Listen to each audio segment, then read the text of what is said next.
हमेशा मैं चला हूँ। लोगों ने हमारे मना करने के बावजूद भी इश्तिहार में चतुर्वेदी का लफ्ज़ लगाया है।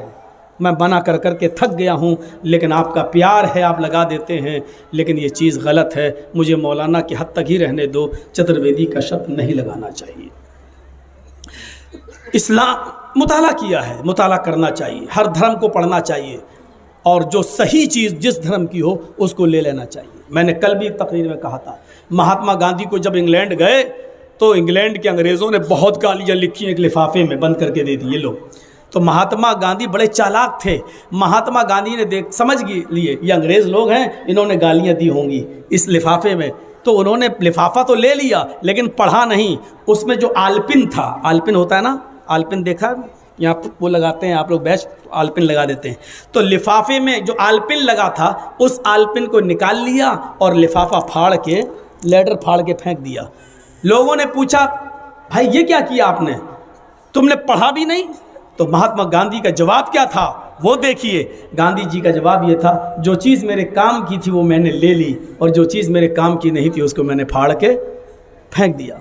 आप हर धर्म को पढ़िए, हर धर्म को देखिए, हर धर्म को स्वीकार करिए और उसकी स्टडी कीजिए। जो चीज़ आपके काम की हो, अच्छी हो, उसको ले लो। इस्लाम अच्छी चीज़ को लेने से नहीं रोकता है, आप उस अच्छी चीज़ को ले लो। हम वेदों में पढ़ते हैं, जो वेद हैं और वेद के जो व्याख्याएं कहलाती हैं, जिसको हम पुराण कहते हैं, 18 पुराण हैं, 18 पुराण। उनमें ये भागवत पुराण, कल्की पुराण, भविष्य पुराण, शिव पुराण, मत्स्य पुराण, ये मशहूर पुराण हैं, ये मशहूर हैं। वेदों और पुराणों की स्टडी करने के बाद हमें ये लगता है कि इस धरती पर 64,000 ऋषि, 64,000 पैगंबर, 64,000 मैसेंजर इस धरती पर आए हैं, 64,000, और उनमें 24 ऋषि महान कहलाए हैं। ये भागवत पुराण, कल्की पुराण, भविष्य पुराण, शिव पुराण कहता है कि 64,000 तो आए हैं टोटल, उनमें 24 महान हैं। और आप देखेंगे जो 24 महान ऋषियों का नाम वेदों में आया है, ऋग्वेद में, यजुर्वेद में, अथर्ववेद में, सामवेद में और पुराणों में, जो 24 महान ऋषियों का जिक्र हुआ है, वर्णन, वही 24 का जिक्र कुरान में भी आया है। हमारा कुरान, लोग कहते हैं कि बहुत से नबी आए, बहुत से मौलाना तो ये भी बोल देते हैं 1,24,000 आए, बहुत से तो अपनी ज़बान फिसल जाती तो कह देते हैं 1,44,000 आए। हालांकि ये सब बकवास है, कोई सही हदीस से साबित नहीं है कि 1.5 लाख आए कि 1 लाख आए, लेकिन इतना है कि बहुत से आए, गिनती नहीं मालूम। लेकिन 24 जो महान हैं, 24 जो बड़े हैं और जिनका जिक्र, जिनका वर्णन वेदों में हुआ है, उन्हीं 24 का नाम जो वेदों में आया है वही कुरान में भी आया है। आप देख लीजिए, कुरान में 24 नबियों का नाम है, 25 का है, लेकिन 25 में नबी मोहम्मद रसूलुल्लाह सल्लल्लाहु अलैहि वसल्लम है, उनको जोड़कर 25, लेकिन 24 महान हैं। जो 24 वेदों में आए, उन्हीं 24 का जिक्र कुरान में भी आया। कुरान में भी हम कैसे कह दें कि वेद कुरान से अलग है? हम कैसे कह दें, हम कैसे इसको एक्सेप्ट कर लें? हम तो ये जानते हैं कि ज़माना बीत गया, इसलिए कुछ अपनी तरफ से बहुत सी बातें मिलाई जा चुकी होंगी, ये अलग बात है। लेकिन वेद को, कुरान की शिक्षा को और वेद की शिक्षा को जब हम रखते हैं तो हमें बहुत सी चीज़ें ऐसी मिलती हैं जिसकी पुष्टि और जिसकी गवाही कुरान देता है। जिन 24 ऋषियों का और रसूलों का नाम वेदों में आया है, उन्हीं का नाम कुरान में आया है। और कुरान में जिस आखिरी नबी का नाम मोहम्मद, अहमद आया है, वेद मोहम्मद, महमद, महमिद, अहमद, अहमिद के नाम से भरा पड़ा है वेद। अंतिम ऋषि कहां पैदा होंगे ये भी, किस जगह आएंगे ये भी, बाप का नाम क्या होगा ये भी, मां का नाम क्या होगा ये भी, पत्नियां कितना होंगी ये भी, बच्चे कितने होंगे ये भी, उम्र एज कितनी होगी ये भी, अपना वतन, अपना शहर कब छोड़ेंगे ये भी, कितने दिन तक जीवित रहेंगे, ये भी। एक एक चीज का जिक्र और एक एक चीज का वर्णन वेदों में हुआ है। हम कैसे कह दें कि वेद कुरान से अलग है? आप कुरान पढ़ेंगे, आपको क्या मिलेगा? सबसे पहले कुरान पढ़िए, खोलिए, क्या मिलेगा? बिस्मिल्लाहिर्रहमानिर्रहीम। इसके बाद क्या मिलेगा? अल्हम्दुलिल्लाहि रब्बिल आलमीन। इसके बाद क्या मिलेगा? अर्रहमानिर्रहीम। जब आप अथर्ववेद खोलेंगे और उसका 20वां कांड खोलेंगे, उसका सूक्त खोलेंगे और उसके मंत्र पढ़ेंगे, तो आप देखेंगे कि वेद को खोलते ही यही आयतें वेद में भी मिलेंगी। यहां बिस्मिल्लाहिर्रहमानिर्रहीम शुरू करता हूं अल्लाह के नाम से, और वहां जब वेद खोलेंगे तो क्या मिलेगा? अग्नि मीले। अग्रणी, अग्नि असल में क्या था? अग्रणी। मीले, प्रारंभ करता हूं उसके नाम से जो सबसे पहले था, जो सबसे पहले है। अग्नि मीले, ये काम मैं शुरू करता हूं, ये प्रारंभ करता हूं उसके नाम से जो सबसे पहले। तो सबसे पहले कौन है? इस कायनात के अंदर ही नहीं, पूरे विश्व में, पूरी दुनिया में सबसे पहले वजूद किसका? अल्लाह। और ये कहा ही नहीं जा सकता कि पहले नहीं था बाद में था, नहीं। ये नहीं कहा जा सकता जब से दुनिया बनी तब से वो, नहीं। ये कहा जाएगा कि उसके ऊपर कोई जमाना ऐसा गुजरा ही नहीं कि जिसमें वो नहीं था। हमेशा से था और हमेशा रहेगा। लिमिट और सीमा नहीं बांधी जा सकती है वो कब से था, नहीं। ये दुनिया नहीं थी तब भी वो था। अग्नि मीले, सबसे पहले कौन? अल्लाह। प्रारंभ करता हूं, आरंभ करता हूं उसके नाम से जो सबसे पहले। कुरान पढ़ेंगे, दूसरा मंत्र क्या पढ़ेंगे? महीदे। कुरान पढ़ेंगे, दूसरा मंत्र क्या पढ़ेंगे? दूसरी आयत, अल्हम्दुलिल्लाहि रब्बिल आलमीन। तमाम तारीफें उस अल्लाह के लिए जो दोनों जहान का पालन पोषण करने वाला है, जो दोनों जहान का रब्बुल आलमीन है। वेद आप पढ़ेंगे अथर्ववेद, तो उसका दूसरा मंत्र आपको मिलेगा, महिदेवस्य सवितु परिष्टुति। महान है हमारा वो देवता जिसके लिए सारी की सारी परिष्टुति, सारी की सारी प्रशंसा है। हम अलग कर ही नहीं सकते हैं। कुरान पढ़िए, तीसरा मंत्र क्या पढ़ेंगे? अर्रहमानिर्रहीम, वो बड़ा मेहरबान इंतहाई रहम करने वाला है। अथर्ववेद पढ़िए, तीसरा मंत्र आप क्या पढ़ेंगे? बसुरुदयमान, वो बड़ा दयालु है, बड़ा कृपालु है। उससे बड़ा कृपालु और उससे बड़ा दयावान कोई नहीं है। कुरान पढ़िए, आगे पढ़ेंगे मालिकी यौमिद्दीन, इय्याका नअबुदु व इय्याका नस्तईन। इसके बाद पढ़िए इहदीना सिरातल मुस्तकीम, ऐ अल्लाह हमको सीधे रास्ते पर चला। वेद पढ़ेंगे तो आपको वेद में, अथर्ववेद में मिलेगा, नए सुपथराय आसमान, सुंदर पथ रास्ता, राय चला आसमान जिससे हमारा लाभ हो। नए सुपथराय आसमान, हाय प्रभु हाय ईश्वर, हमको सुंदर रास्ते पर, सुंदर पथ रास्ता, हमको सुंदर पथ पर, हमको अच्छे रास्ते पर चला जिससे हमको फायदा हो। इहदिना सिरातल मुस्तकीम, ऐ अल्लाह हमको सिराते मुस्तकीम पर, सीधे रास्ते पर चला।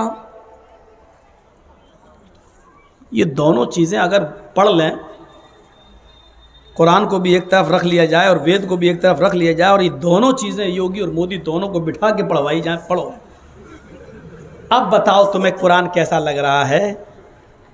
तो यकीन मानिए पूरे भारत में एक आदमी इनको एक वोट नहीं देगा, क्योंकि समझ जाएगा कि इनकी चाल क्या है।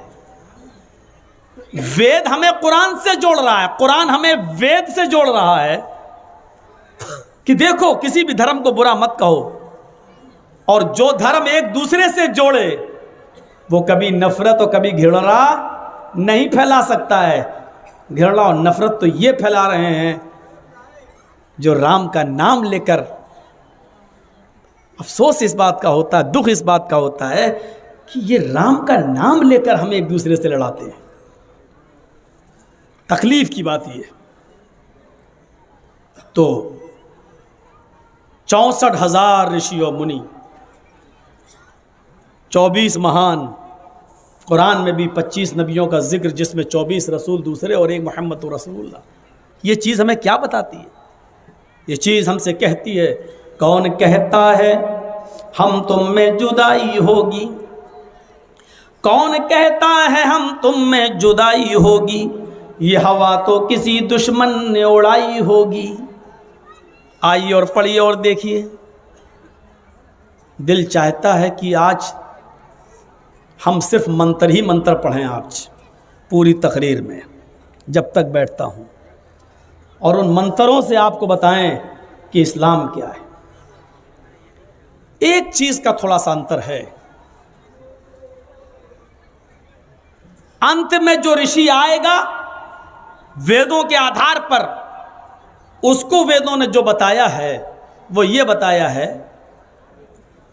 यदा यदा ही धर्मस्य ग्लानिर्भवति भारत, जब जब धर्म की ग्लानि होती है और अधर्म की वृद्धि होती है। कृष्ण जी कह रहे हैं, अर्जुन, जब जब धर्म की ग्लानि होती है और अधर्म की वृद्धि होती है, उस जमाने में, उस युग में मैं अवतार ग्रहण करता हूं।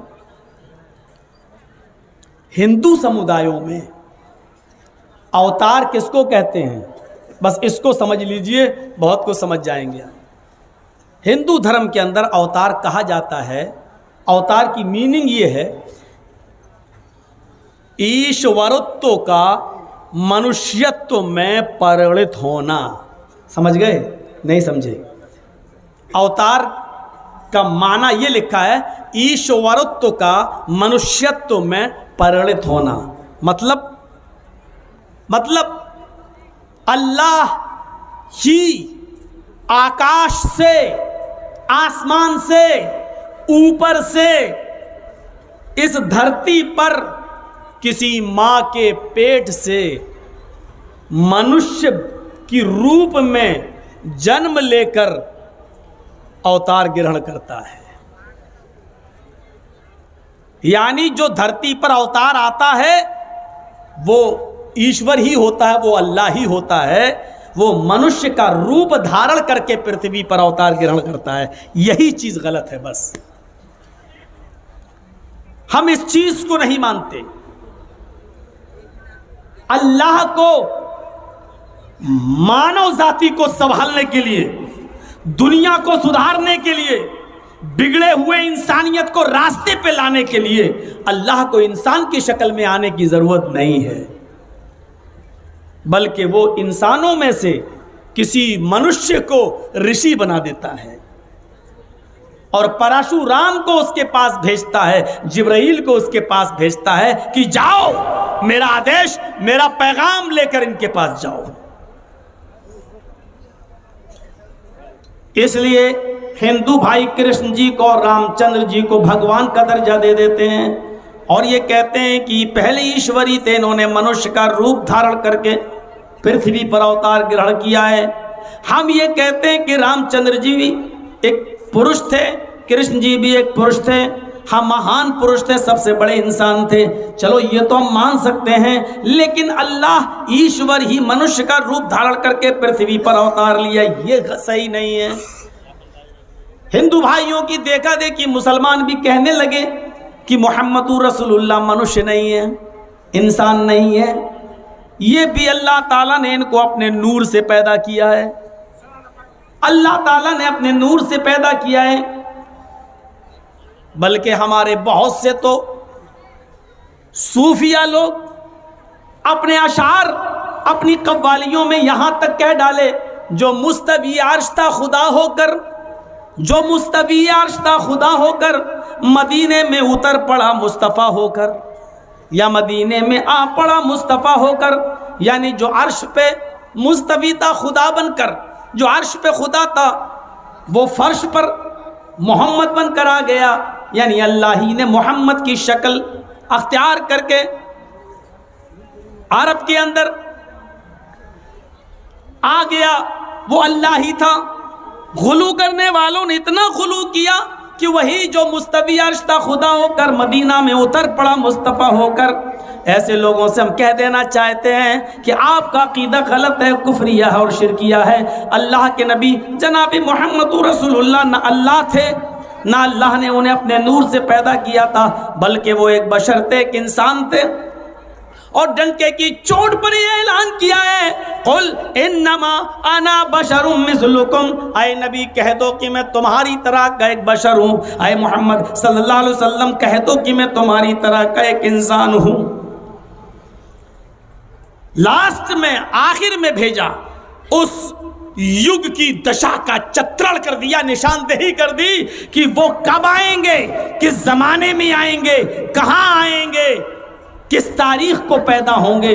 उस युग की दिशा का चित्रण कर दिया है वेदों ने, पुराणों ने।